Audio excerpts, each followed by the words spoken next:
Aïcha était une jeune femme. Elle vivait dans un village au Nigeria. La vie était simple. Elle aidait sa mère. Elle allait chercher de l'eau. Elle allait au marché. Aïcha rêvait de devenir institutrice. Elle adorait apprendre. Un jour, tout a changé. Son père l'a appelée. Il lui a annoncé une nouvelle inquiétante. Aïcha allait être mariée. Elle n'avait que 17 ans. Son mari était un homme qu'elle connaissait à peine. Il était beaucoup plus âgé. Les parents d'Aïcha étaient gentils, mais traditionnels. Ils croyaient aux mariages arrangés. C'était leur mode de vie.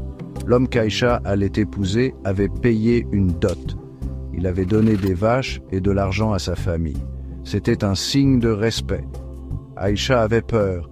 Elle ne voulait pas de cette vie. Elle a essayé de parler à sa mère. Sa mère s'est contentée de pleurer. Elle a dit que c'était pour le bien d'Aïcha. Aïcha se sentait seule. Le mariage était un grand événement. Aïcha portait une robe colorée. Elle souriait aux invités. À l'intérieur, elle se sentait engourdie. Elle perdait sa liberté. Ses rêves semblaient s'évanouir. Elle était maintenant une épouse. Son mari n'était pas cruel, mais il était distant. Aïcha se sentait comme un objet. Elle cuisinait et nettoyait. Elle n'avait pas son mot à dire dans sa vie. Sa famille lui manquait. Ses amis lui manquaient.